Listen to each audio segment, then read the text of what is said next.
আসসালামু আলাইকুম এবং সবাইকে জুমা মোবারক। আজ আমি আছি থাইল্যান্ডের পাতায়ার দারুল ইবাদা জামে মসজিদে।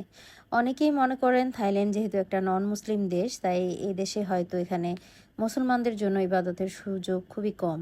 কিন্তু বাস্তবে এখানে অনেক অনেক মসজিদ রয়েছে, আর মুসলিমরা স্বাধীনভাবে তাদের ধর্মীয় জীবন পালন করতে পারে আলহামদুলিল্লাহ। আজকে আমি জুমার নামাজ আদায় করতে এসেছি। সবচেয়ে যে বিষয়টি আমার ভালো লাগে তা হলো এখানে পুরুষ এবং মহিলাদের জন্য আলাদা নামাজের জায়গা রয়েছে। অজুর জন্য আলাদা ব্যবস্থা আছে। এছাড়া সুন্দর পার্কিংয়েরও ব্যবস্থা আছে। অনেক সময় জুমার দিনে মসজিদের পাশে খাবারের ছোট ছোট স্টল বা আপ্যায়নের ব্যবস্থাও দেখা যায়।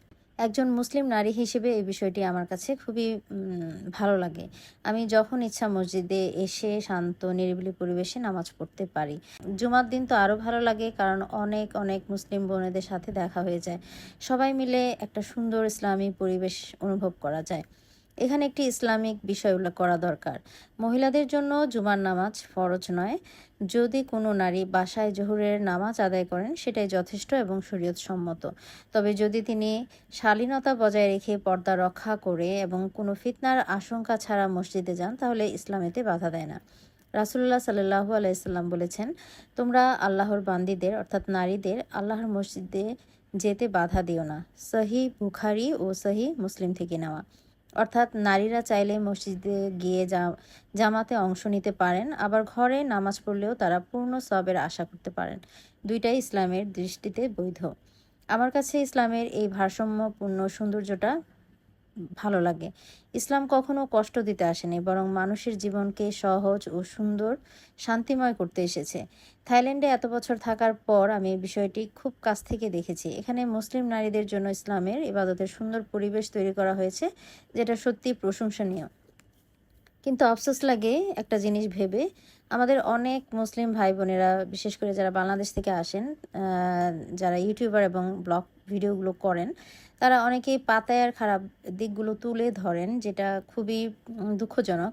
আসলে পাতায়ায় যেরকম খারাপ দিক আছে, তার পাশাপাশি কিন্তু অনেক ভালো ভালো দিকগুলো আছে, যেটা আপনারা অনেকেই তুলে ধরেন না।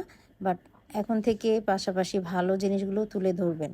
আল্লাহ তাআলা আমাদের সবাইকে নিয়মিত সালাত আদায় করার তৌফিক দান করুন এবং পৃথিবীর যেখানেই থাকি না কেন ইসলামের সৌন্দর্য আমাদের জীবন দিয়ে তুলে ধরার তৌফিক দান করুন।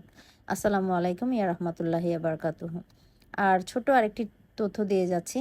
থাইল্যান্ডে মুসলিম জনসংখ্যা আনুমানিক 5 থেকে 6%। দেশের বিভিন্ন অঞ্চলে, বিশেষ করে দক্ষিণাঞ্চলে মুসলিম জনগোষ্ঠী বেশি। ট্যুরিস্ট প্লেস পাতায়াতেও বেশ কয়েকটি মসজিদ রয়েছে। সেখানে স্থানীয় থাই মুসলিম, প্রবাসী মুসলিম এবং পর্যটকরা নিয়মিত নামাজ আদায় করেন। তো ভালো লাগলে ভিডিওটা শেয়ার করে দিতে পারেন, যেন অন্যান্য ভাই বোনেরাও দেখতে পারে। তো সবাই ভালো থাকবেন, সুস্থ থাকবেন এবং আমাদের জন্য দোয়া করবেন। আল্লাহ হাফিজ। cheese.